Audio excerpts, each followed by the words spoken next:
1867 मध्ये उत्तर प्रदेशमधील जंगलामध्ये काही शिकारी लोक शिकार करण्यासाठी गेली. त्यांनी लांडग्यांच्या एका कळपाचा शिकारही केला, पण लांडग्यांचं जे घर होतं, त्यांची गुफा होती, मानवी मुलगा हा त्यांना आढळला.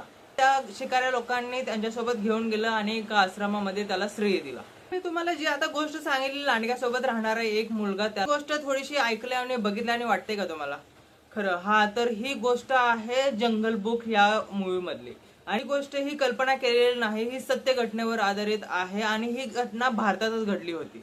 ह्या मोगली बद्दलची थोडीशी माहिती जाणून घेऊया. त्याचा जीवन प्रवास कसा होता आणि कशा प्रकारे त्याचा विकास झाला मानवामध्ये. रुडयार्ड किपलिंग यांच्याद्वारे लिखित जंगल बुक ही कादंबरी जग प्रसिद्ध आहे आणि ह्या कादंबरीमध्ये मोगली या मुलाची जीवन घटना सांगितली आहे. जंगलामध्ये राहून तो कशा प्रकारे शेरखानला हरवतो त्याबद्दलची गोष्ट जंगल बुक मध्ये आपल्याला दाखवली आहे. जंगल बुकच्या नंतर अजून काही मूवीज या कादंबरीवर बनल्या आहेत. खूप कमी लोकांना माहित असेल की ही मोगलीची जी गोष्ट आहे ती खऱ्या घटनेवर आधारित आहे. 20व्या दशकात डीना सॅनिचर नावाचा एक मुलगा होता की रिअल लाईफ मोगली होता. परंतु 1867 मध्ये काही शिकारी लोकांनी मोगलीला पाहिलेला जो कळप होता लांडग्यांचा, त्याला त्यांची शिकार केली आणि एका गुफेमध्ये मोगली ह्या शिकारी लोकांना मिळाला. त्यांनी त्याला अनाथ आश्रम मध्ये घेऊन गेले. अनाथ आश्रम मधील जे लोक होते त्यांनी डीनाला सर्व प्रकारच्या शिकवणी देण्याचा प्रयत्न केला सुरुवातीपासून, जसं की चालणं, बोलणं या काही गोष्टी पण त्याला शिकवायचा अनाथ आश्रम मधील लोकांनी प्रयत्न केला. अनाथ आश्रम मधील लोकांनी डीनाला माणसांचं राहणीमान कशा प्रकारे असतं आणि लांडगे आणि माणसामधला फरक या प्रकारच्या सर्व गोष्टी त्यांना समजून सांगितल्या. त्या डीना हा लांडग्यांसारखं 2 पाय आणि 2 हातावर चालायचा, परंतु लोकांनी त्याला शिकवण्याचा प्रयत्न केला 2 पायावर चालणं, बोलणं, त्याच्यासाठी खाणं पिणं या सर्व गोष्टी शिकवण्याचा प्रयत्न केला. फेब्रुवारी 1867 मध्ये बुलंदशहर, उत्तर प्रदेशमधील बुलंदशहर या जिल्ह्यामधील जंगलामध्ये काही शिकारी लोक शिकार करण्यासाठी गेले आणि तेव्हा त्यांना एक गुफा दिसली आणि गुफेच्या दरवाजाशीच मानवी मुलगा त्यांना आढळला.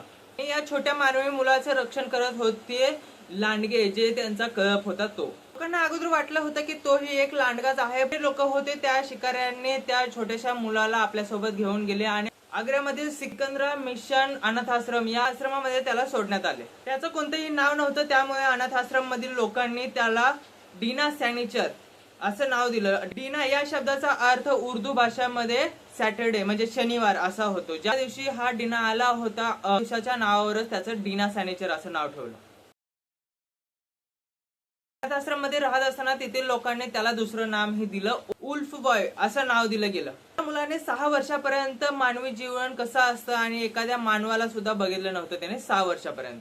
अनाथ आश्रम मधील लोकांनी सर्व काही शिकवण्याचा प्रयत्न केला त्याला, परंतु त्याच्या पूर्ण आयुष्य काळामध्ये तो कधीही त्याच्या 2 पायावरही उभा नाही राहू शकला. त्याऐवजी तो कच्चं मांस खायचा, स्वतःचे दात हे टोकदार करण्याचा प्रयत्न करायचा. शिकारी प्राणी वाघ, लांडगे, सिंह हे जे असतात ते आयुष्यभर करत असतात.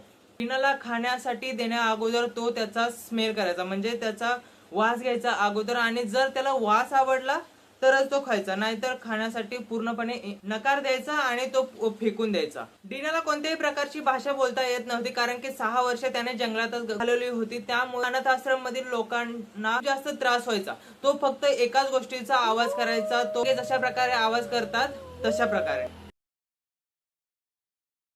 जगभरात डीना असा एकटाच नव्हता की त्याला प्राण्यांनी सांभाळलं असेल आणि त्याचं संगोपन केलं असेल. 1983 मध्ये युक्रेन मध्ये जन्मले ओक्साना मलाया नावाची एक मुलगी. आई वडील हे नशिडे असल्या कारणाने त्याला त्याच्या पॅरेंट्सने रस्त्यावर सोडून दिले होते आणि त्या कुत्र्याने ओक्सानाचे संगोपन चांगल्या प्रकारे केले होते. वर्षानंतर सोशल वर्कर्स लोकांनी त्याला अनाथ आश्रम मध्ये घेऊन गेले आणि त्याची काळजी केली.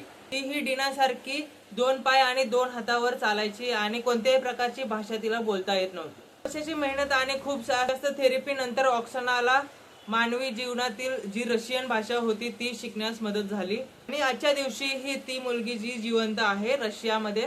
जो डीना सॅनिचर म्हणजे रिअल लाईफ मोगली होता तो 1895 मध्ये 33 वर्षाच्या वयामध्येच जग सोडून गेला. त्यात ट्युबरक्लोसिस झाला होता आणि अनाथ आश्रम मध्ये राहूनही तो कधीही मानवी जीवनाची ऍक्टिव्हिटी कधीही पूर्णपणे शिकला नाही. तो तुम्हाला आता माहीतच झालं आहे की डीना सॅनिचर म्हणजे मोगली याची गोष्ट ही एका सत्य घटनेवर आधारित होती. याच्या व्यतिरिक्त रुडयार्ड किपलिंग यांची जंगल बुक जी कादंबरी होती ही वारंवार आपल्याला त्या घटनेची सत्यता लोकांसमोर जाणून घेण्यासाठी मदत होईल.